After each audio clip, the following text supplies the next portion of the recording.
What's up, everybody? Good morning, good evening, whatever time zone you're in. We appreciate you stopping by. This is Clayton here, known to many as Clay Funk.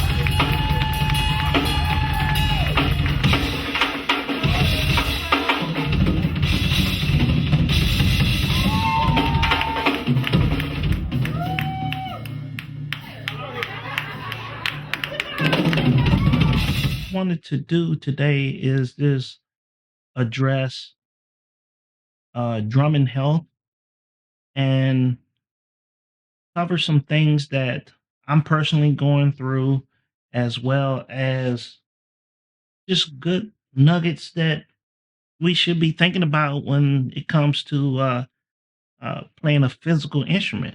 And for me, recently, I was away from the kit for a, about a week and a half or so, and I came back and sat down on the kit without like really warming up, and I just started playing, you know.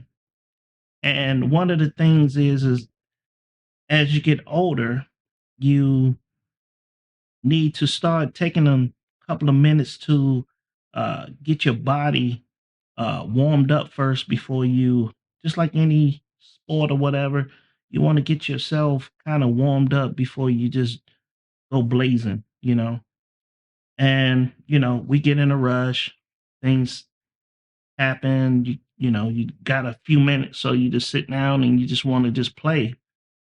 And so one of the things happened to me was I went around the kit, and when I got to the match grip kind of position, I did something and it tweaked this muscle right here. And, probably stretched the ligament or whatever, because even this position right here is kind of painful currently. And so I probably should have been in this position, but for some reason I was in match grip straight on, and I probably pulled that ligament uh really bad.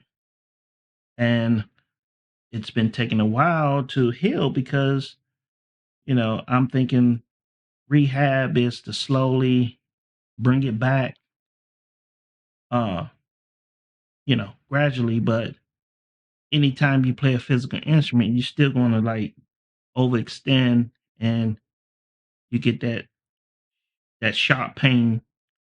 Uh, but what I wanted to do is emphasize on getting back, for me, getting back to rudimental kind of checks for the most part. Because the reason why I say that is because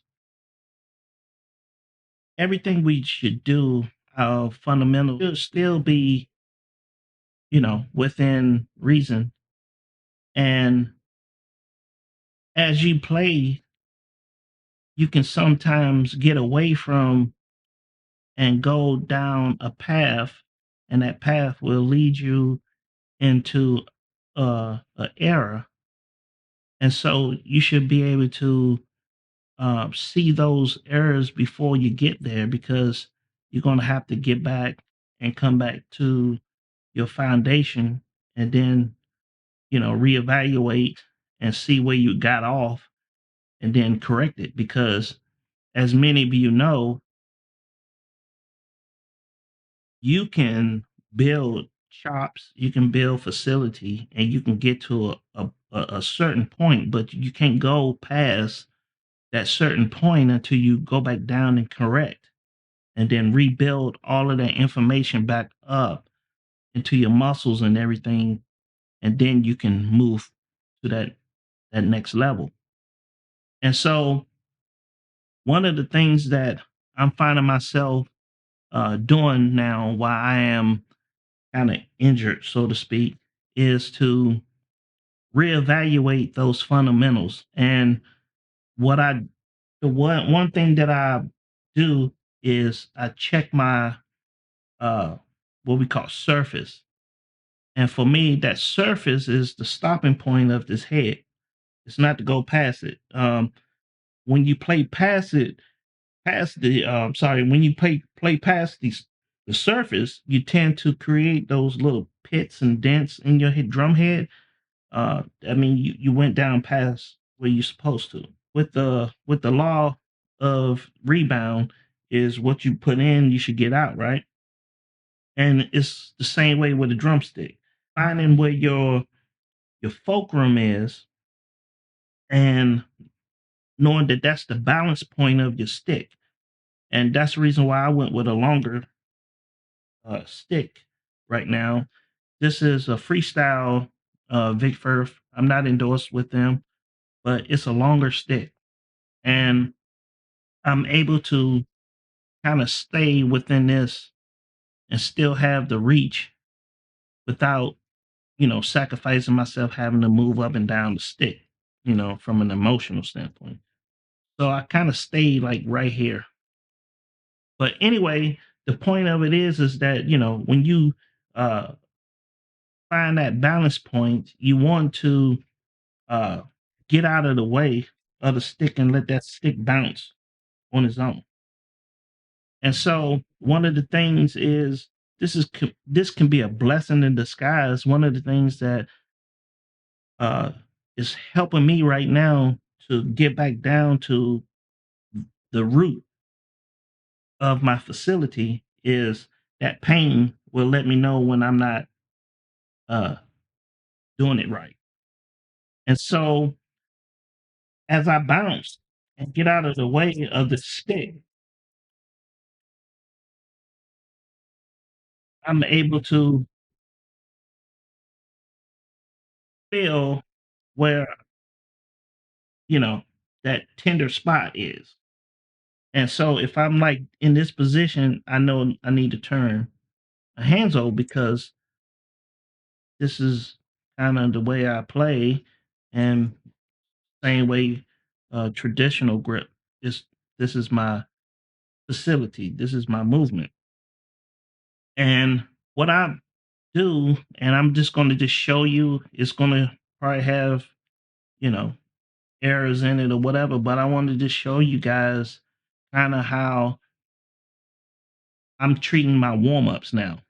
You can feel the point where you get loose and then you're able to, you know, move up.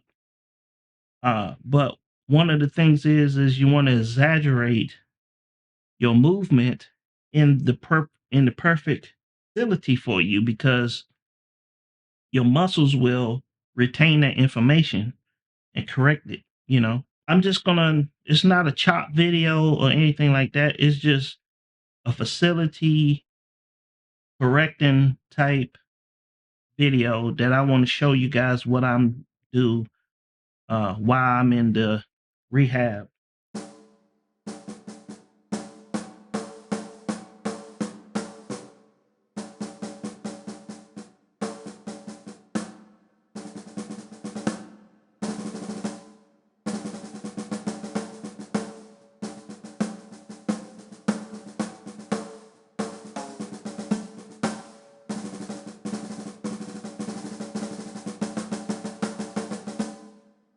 One of the things that I am doing uh, is I'm getting a feel for the facility.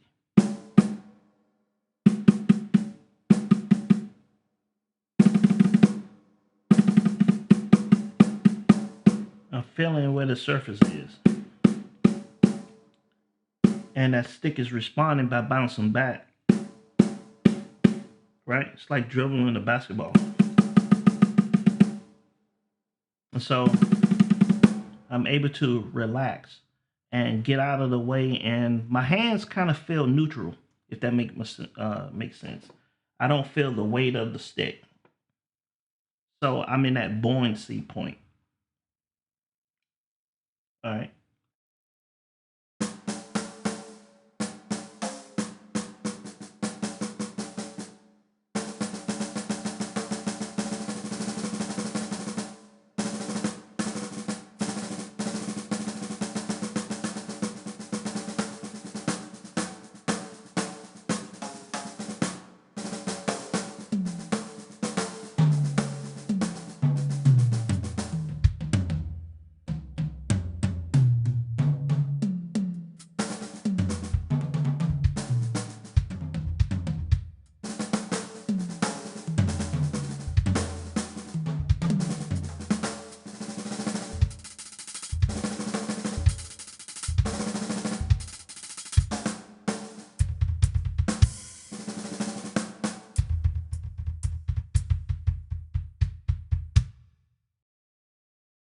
It's the same technique with my foot. I am allowing the beater to come back off of the head as quickly as it uh, went forward and it made the actual attack, as well as I almost have a stomping motion. I use kind of like a molar technique for hand, but on my feet. So a stomp is giving me a response as well as the up and then down and then a stomp. So 1, 2, 3, right? It's almost like a triplet.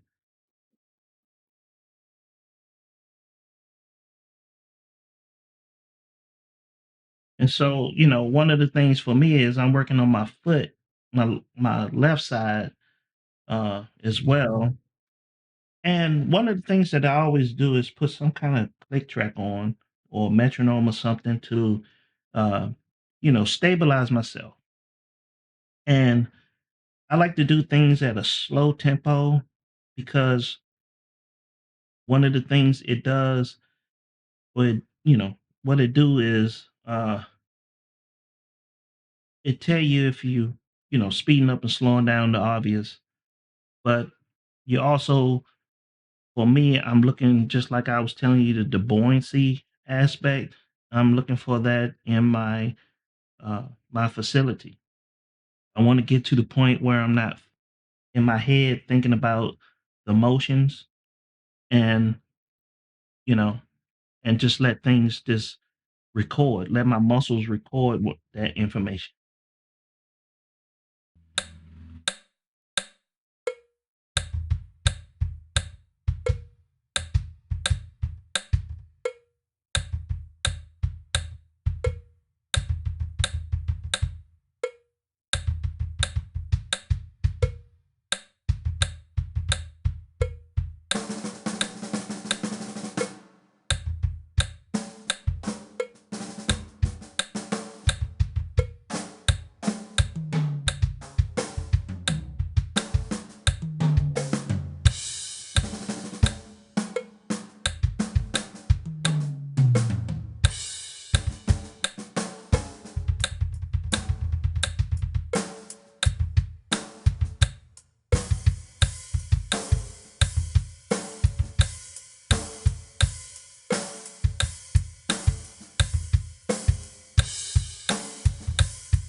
Now, one of the things, if you see what I'm doing here, I'm actually trying to feel the buoyancy aspect of the movement, where I'm not hitting the drum itself, but I'm rocking, and you can feel the point where you are digging in the pedal and forcing the pedal to respond.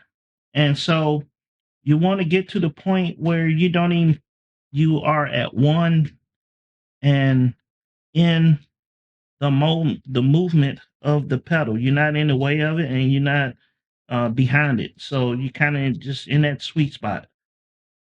And if you notice, there's like this rocking motion, right? That's what you want your body to memorize when you get it right.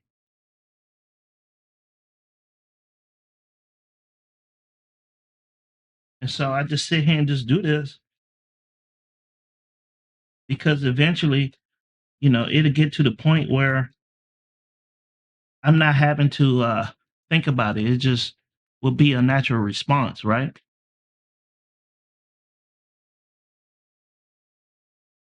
One of the things that for me with this pedal is I've been playing this pedal for some over a decade, and I'm still not comfortable with it. And so I'm questioning myself, is it a setup issue, or this pedal is just not really meant for me? Um, a lot of times we get caught up in names, and because you see somebody famous or whatever buy a certain thing that you just naturally, from a marketing standpoint, you just think that okay, it's the best thing since sliced bread because Joe Blow play it, but it may not be for you. And I have experimented with it. I have, went from uh the original pedal mallet to this mallet, to a you know, like a cotton type. So I'm still not comfortable. And I need to play more with the height, or I need to play more with the weights, and figure out if I could find that sweet spot. Now, there's a couple other things with this pedal, or any pedal, far as facility goes. Some guys play heel up, some guys play flat footed, a combination of both. Some people use sliding techniques. Uh, a lot of metal drummers play heel down and play back off the pedal like this. So, there's different ways of doing it. So you just have to figure out what, suits you personally. Make sure your health is okay and you're not just trying to do it because, Joe Blow did it, and, find what works for you, what works for whatever genre of music you're playing. You know, just like me, the things that I'm showing you are kind of open ended. I'm not saying that what I'm doing is the right way or the highway. It's whatever, suits you. So the big thing is just to play around with this thing, fill it out. I think I need to tighten this spring up just slightly to give me a little bit of more resistance, because one of the things that I needed taken to account is that I am not wearing any shoes right now. So when I put that shoe on, it's going to add that extra weight, and so the stroke might feel even lighter because I got a heavier shoe on or whatever. So take that in consideration as well. So again, just move around the kit with the metronome, and there's this is not chops. It's just moving around, right?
So again, like I said, that's just a snapshot of what I do to go back down to the foundational, make sure that I'm not uh making this wrist area, thumb area hurt again. And like I said, it's giving me the don't go there, with the pain. So I know to stay out of that. And that's where the injury lied. I hope that this helps somebody. Do me a favor. Uh Currently I think last time I checked, like 97% of y'all come through, drive by.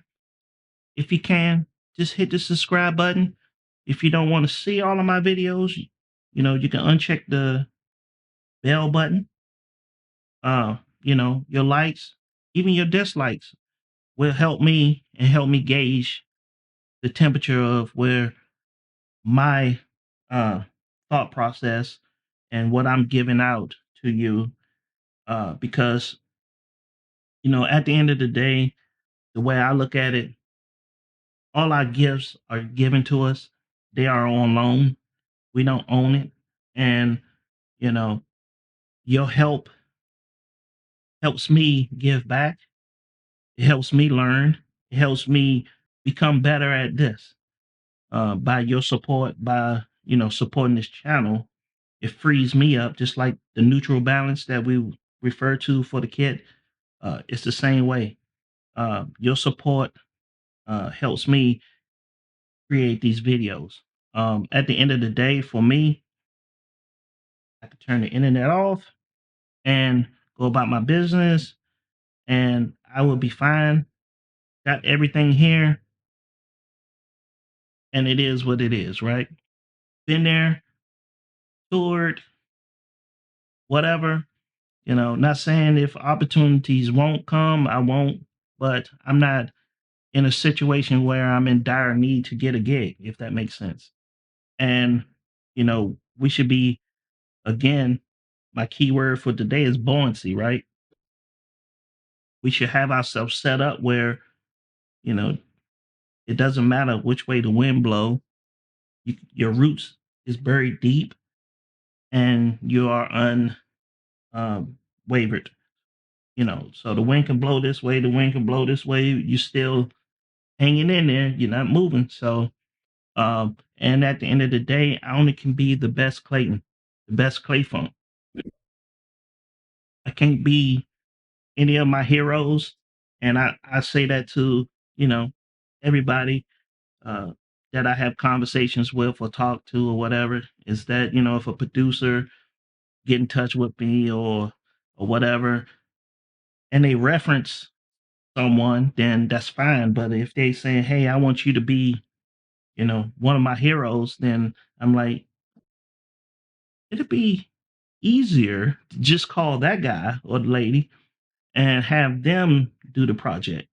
But if you want me to be the best Clay Funk that I can be, by all means, I will give you or do my best interpretation. If I can't, I know people that I can call and maybe bring them in to make the situation successful. So that's my outlook on this stuff. And again, I appreciate you guys. We're grateful to you. And we'll talk to you on the next video. Y'all take care out there.